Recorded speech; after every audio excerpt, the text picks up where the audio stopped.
Jaguar, famous for its Britishness, like tweed or rain. Renowned for its sports cars blasting along English country roads, or low-slung saloons ferrying prime ministers to 10 Downing Street. Not famous for SUVs. Yes, even after refusing to build one for years while all the others did, Jaguar finally caved and built the F-Pace, which arrived this year. Now there are 4 specifications to the F-Pace, plus 2 special edition grades, and we're going to be reviewing a selection of them. But for now, this one. It's the R-Sport 20D and it sits at the more affordable end of the range. So, is it a real Jaguar? Does it handle like a block of flats? And why am I wearing this wristband? The F-Pace might be the most beautiful luxury SUV in the world. It was drawn by Jaguar's patron saint, its design boss Ian Callum, who also created the F-Type. It looks every bit a Jaguar. The angry large grille, the long bonnet, the taillights nicked from the F-Type, and look at that silhouette. That is a Jaguar. It's not a bad effort considering Jaguar has never built an SUV before. In fact, Ian Callum told his staff, don't think about what BMW have done, don't think about what Benz have done or Audi have done, just build a Jaguar that happens to be an SUV. And you know how Jaguar and Land Rover are the same company? Well, Jaguar says there's not a single piece of Land Rover in the F-Pace. Sure. Sure.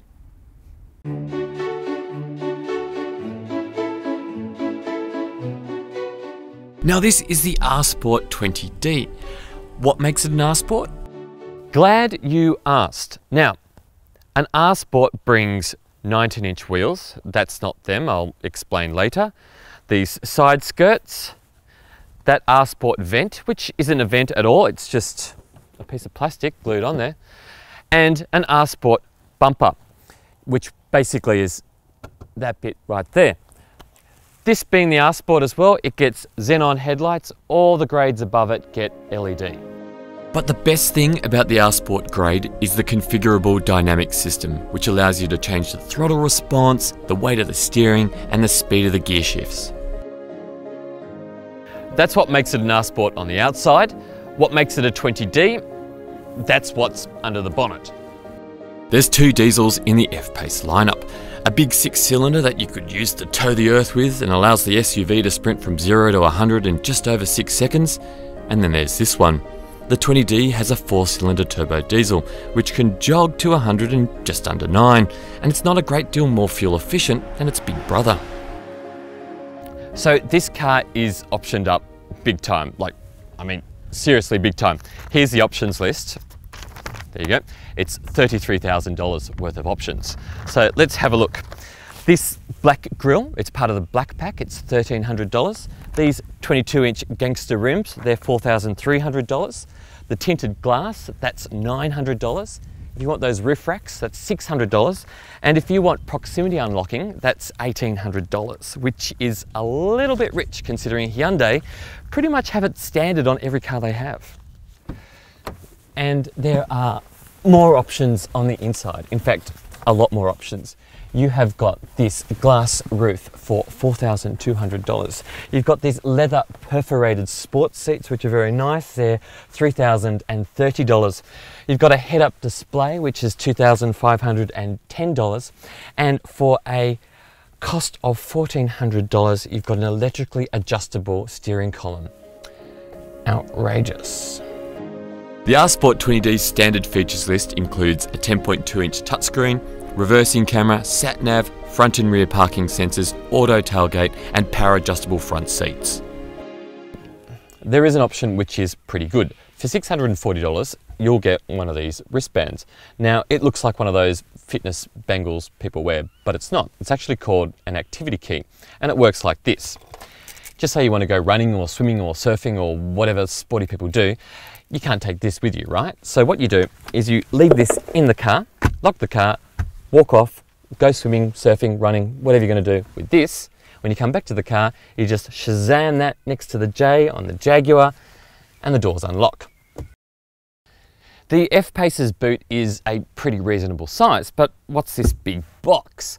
This big box houses the optional full-size spare, which is $1,000. If you just stick with the standard space saver, you don't get that big box in the back.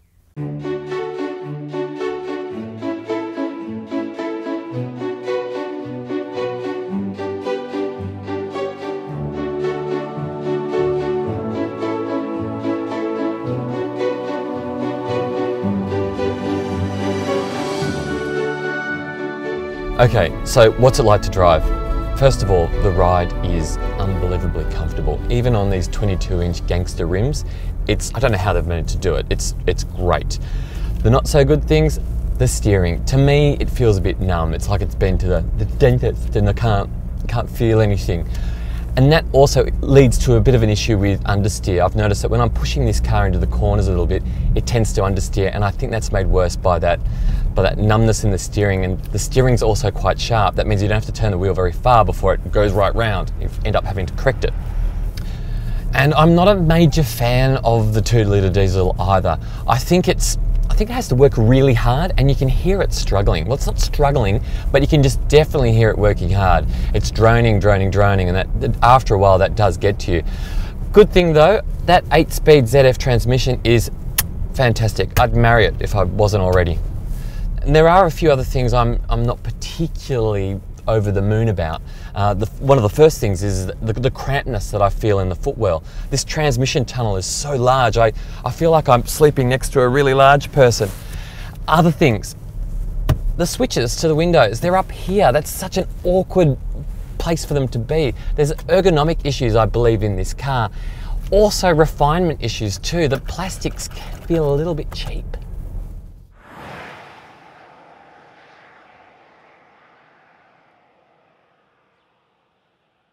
Jaguar have created a beautiful looking SUV with a fantastic ride, and it's loaded with some great tech. But I'm not sold on that 2-litre diesel, and I can't wait to try the more powerful F-Paces when they arrive in our garage. I think that extra grunt will just complete the package.